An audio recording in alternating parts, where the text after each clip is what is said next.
अस्सलाम वालेकुम, this is Umaina Basit from Motion of Knowledge. तो आज हम कर रहे हैं मैथ 10 की एक्सरसाइज 5.5 का क्वेश्चन नंबर 1, जो कि है if L is equal to A B C. L एक ऐसा सेट है जिसमें 3 एलिमेंट्स हैं और वो क्या हैं, ए बी सी, और M दूसरा सेट है जिसके 2 एलिमेंट हैं 3 और 4।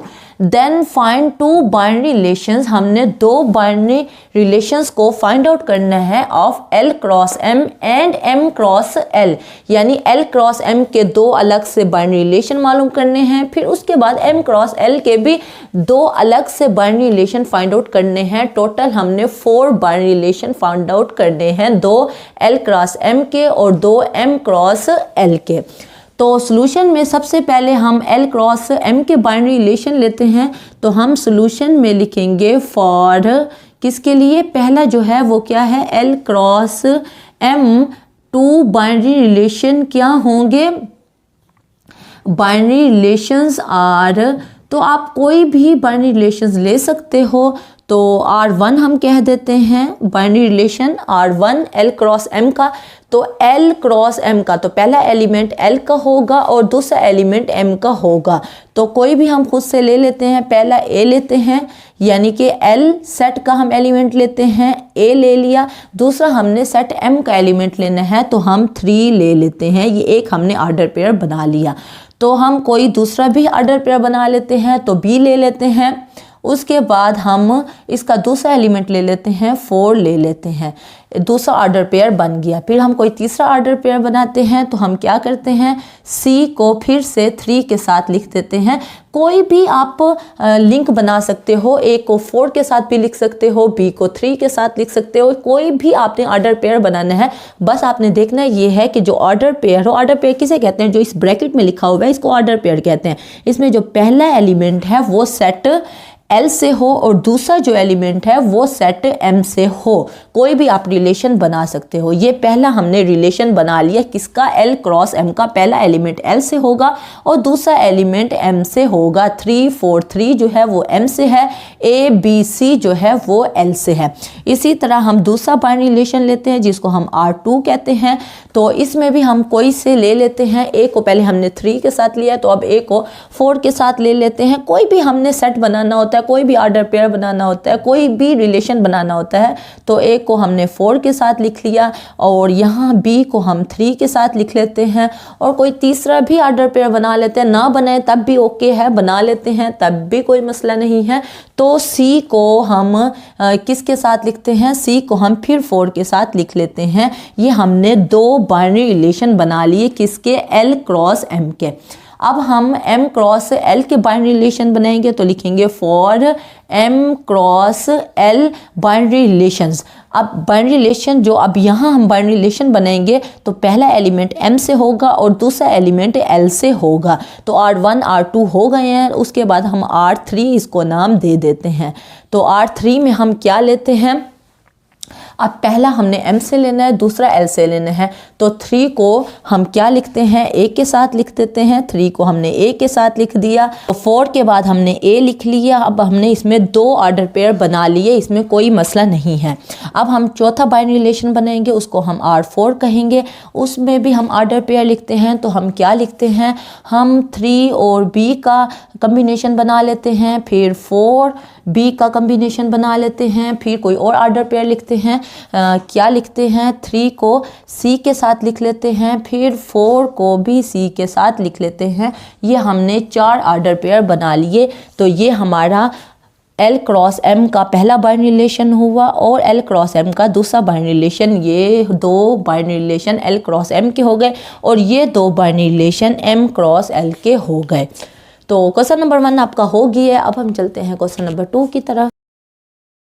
तो क्वेश्चन नंबर 2 है if y is equal to -2 1 2 then make 2 binary relations for y cross y। हमारे पास उसने एक सेट दे दिया है y जिसके 3 एलिमेंट्स हैं -2, 1 और 2, और हमने 2 बाइनरी रिलेशंस निकालने हैं किसके, y क्रॉस y के, यानी इसी सेट के हमने 2 बाइनरी रिलेशन निकालने हैं। तो y क्रॉस y है, तो इसका मतलब है जब हम बाइनरी रिलेशन निकालेंगे जो ऑर्डर पेयर बनाएंगे, पहला एलिमेंट भी y का होगा और दूसरा एलिमेंट भी y का होगा।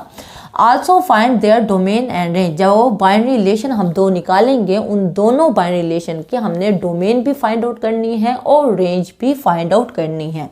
तो हम सोल्यूशन में क्या लिखेंगे, for y cross y cross y से क्या मुराद है, y क्रॉस y से मुराद है कि y यानी कि -2, 1 और 2, और फिर क्रॉस किसके साथ है, फिर से -2, 1 और 2 है, यानी दोनों सेट सेम है। तो y क्रॉस y के लिए जो पहला हम बाइनरी रिलेशन लेंगे वो R1 लेंगे, जिसको हम क्या कहेंगे, सबसे पहले हम ऑर्डर पेयर बनाएंगे, पहला एलिमेंट y का होगा, दूसरा एलिमेंट भी y का होगा। तो -2 को हम -2 के साथ हमने ऑर्डर पेयर बना लिया। दूसरा हम ऑर्डर पेयर क्या बनाते हैं, -2 को 1 के साथ मिला लेते हैं, -2 को 1 के साथ हमने बना लिया है। फिर उसके बाद तीसरा हमने 1 को 2 के साथ बना लेते हैं, 1 को 2 के साथ बना लिया। उसके बाद 2 को हम 2 के साथ बना लेते हैं। तो हमने 4 ऑर्डर पेयर बना लिए और इसको हम बाइनरी रिलेशन कह रहे हैं। ये पहला बाइनरी रिलेशन है। तो जो बाइनरी रिलेशन हमने निकाला है इसका हम डोमेन भी फाइंड आउट करते हैं और रेंज भी फाइंड आउट करते हैं। डोमेन क्या होती है, जो पहला एलिमेंट है, जो ऑर्डर पेयर हमारे पास दिया हुआ था, ऑर्डर पेयर क्या होता है, ये x y, यानी जो पहला एलिमेंट x होता है वो हमारी डोमेन होती है और दूसरा एलिमेंट यानी कि जो y होता है वो हमारी रेंज होती है। हम इसको अलग सेट की शक्ल में लिखते हैं, डोमेन का सेट बना लेते हैं। तो हम लिखेंगे डोमेन ऑफ R1, यानी कि R1 जो बाइनरी रिलेशन है उसकी हम डोमेन फाइंड आउट कर रहे हैं, इसको हम अलग से एक सेट की शक्ल में लिखेंगे। तो -2, 1 और 2, तो क्या हो जाएगा, -2, 1 और 2। -2 हम सिर्फ एक मर्तबा लिखेंगे डोमेन में, तो ये हमारा डोमेन निकल आया किसका, बाइनरी रिलेशन R1 का। इसी तरह हम जब रेंज निकालेंगे R1 का, बाइनरी रिलेशन का, तो इसको भी ऐसे ही लिखेंगे रेंज। तो रेंज क्या होगी, जो दूसरा एलिमेंट होता है ऑर्डर पेयर का, यानी कि जो y होता है वो हम अलग सेट की शक्ल में लिखेंगे और वो हमारी रेंज होगी। तो देखें, पहले ऑर्डर पेयर में जो दूसरा एलिमेंट है वो -2 है, दूसरे ऑर्डर पेयर में 1 है, तीसरे ऑर्डर पेयर में 2 है और चौथे ऑर्डर पेयर में भी 2 है। तो ये भी क्या निकल आएगा, -2, 1 और 2। देखें, डोमेन और रेंज हमारी सेम निकली है, बाइनरी रिलेशन 1 के। सेम भी निकल सकती है और डिफरेंट भी निकल सकती है। -2 को 1 के साथ हम लिख लेते हैं, फिर 1 को 1 के साथ लिख लेते हैं, उसके बाद हम -2 को 2 के साथ लिख लेते हैं। ये हमने एक दूसरा बाइनरी रिलेशन फाइंड आउट कर लिया। इसी तरह डोमेन ऑफ R2, यानी कि दूसरे बाइनरी रिलेशन की डोमेन क्या होगी, -2, 1, ये भी -2 है, तो इसका मतलब है -2 और 1 जो है वो डोमेन है R2 की। तो इसी तरह रेंज क्या निकलेगी R2 की, वो दूसरा जो एलिमेंट होता है, या दूसरा एलिमेंट क्या है, 1, 1, 2, तो 1 और 2 हमारे पास रेंज निकलेगी R2 की। देखिए यहाँ डोमेन जो है वो -2, 1 निकली है, रेंज जो है वो 1, 2 निकली है। तो इसका मतलब है कि ज़रूरी नहीं है कि डोमेन और रेंज सेम हो, ठीक है ना। तो हमारे R1 जो हमने एक बाइनरी रिलेशन लिखा है उसमें रेंज और डोमेन सेम आई है। जो हमने दूसरा बाइनरी रिलेशन मालूम किया है उसमें हमारी डोमेन और रेंज मुख्तलिफ आई है। ओके, अब हम चलते हैं नेक्स्ट क्वेश्चन की तरफ। ओके, तो क्वेश्चन नंबर 4 है, if set M has 5 elements, एक सेट M है जिसके टोटल 5 एलिमेंट्स हैं, then find the numbers of binary relations in M, यानी सेट M में टोटल कितने बाइनरी रिलेशन निकलेंगे या बनेंगे। तो इसके लिए बाकायदा एक फार्मूला है। तो फार्मूला हम लिखेंगे कि अगर हमने बाइनरी रिलेशंस को फाइंड आउट करना हो तो वो क्या होता है, 2 की पावर m क्रॉस n होता है। m क्रॉस n से क्या मुराद है, m क्रॉस n से नंबर ऑफ एलिमेंट्स हैं, यानी तादाद है किसी सेट के एलिमेंट्स की। तो यहाँ m जो सेट M में उसमें एलिमेंट्स 5 हैं और सेट M के ही हम बाइनरी रिलेशन फाइंड आउट कर रहे हैं, तो इसका मतलब है 2 की पावर 5 मल्टीप्लाई बाय 5 आएगी, क्योंकि इसमें कोई दूसरा सेट मौजूद नहीं है। दूसरा सेट मौजूद होता तो उसके हम एलिमेंट्स की तादाद n लेते हैं और पहले सेट के एलिमेंट की तादाद m को लेते, तो वो हम उन दोनों को मल्टीप्लाई करते हैं। यहाँ क्योंकि एक सेट की बात है और एक सेट में टोटल 5 एलिमेंट्स हैं, तो m cross n 5 multiply by 5 हो जाएगा, यानी कि m एलिमेंट्स की तादाद को हमने मल्टीप्लाई करना है m एलिमेंट्स की तादाद, यानी सेट m के जो एलिमेंट्स हैं उनकी तादाद से मल्टीप्लाई करना है।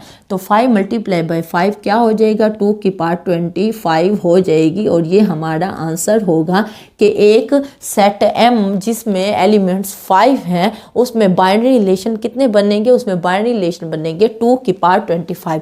तो आप कैलकुलेटर से 2 की पावर 25 लो तो वो बहुत बड़ी रकम आएगी। तो इतने बाइनरी रिलेशंस बनेंगे सेट m के। ओके, तो ये क्वेश्चन आपका शॉर्ट क्वेश्चन में या ऑब्जेक्टिव में आ सकता है।